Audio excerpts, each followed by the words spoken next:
झेप मराठी, आरसा महाराष्ट्राचा। शिरपूर तालुक्याला अवकाळी पावसाचा मोठा फटका।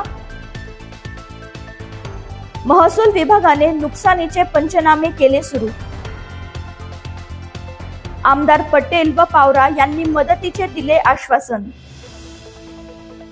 शिरपूर तालुक्यात 6 मे रोजी झालेल्या अवकाळी वादळी वाऱ्यासह पावसामुळे शेतपिकांचे, फळबागांचे तसेच शेती उपयोगी साहित्याचे मोठ्या प्रमाणावर नुकसान झाले आहे। या पार्श्वभूमीवर आमदार काशीराम पावरा आणि आमदार अमरीशभाई पटेल यांनी प्रशासनाला तातडीने पंचनामे करून शेतकऱ्यांना मदत मिळवून देण्याचे निर्देश दिले आहेत। आमदार काशीराम पावरा यांनी 7 मे रोजी तहसीलदार महेंद्र माळी यांना लेखी पत्र देऊन प्रशासनाकडे पंचनाम्यांचे काम युद्ध पातळीवर सुरू करण्याची मागणी केली आहे। याबरोबरच आमदार अमरीशभाई पटेल यांनीही नुकसानीची गंभीर दखल घेत प्रशासनाला त्वरित कारवाईचे आदेश दिले आहेत। तसेच या परिस्थितीची गंभीर दखल घेत आमदार काशीराम पावरा यांनी प्रत्यक्ष शेतकऱ्यांच्या बांधावर जाऊन नुकसानग्रस्त भागाची पाहणी केली। शेतकऱ्यांना शासकीय मदतीस पात्र ठरवण्यासाठी सहानुभूतीने विचार करण्याचे आदेश देखील दिले आहेत। या पाहणी दौऱ्यात कृषी उत्पन्न बाजार समितीचे सभापती के.डी. पाटील, भाजपा तालुका अध्यक्ष भरत पाटील, योगेश बादल, योगेश बोरसे,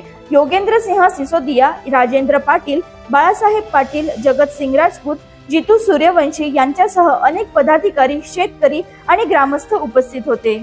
अशाच वेगळ्या आणि ताज्या बातम्यांसाठी पाहत रहा झेप मराठी, आरसा महाराष्ट्राचा। संपादक प्राध्यापक अनिल चव्हाण, धुळे।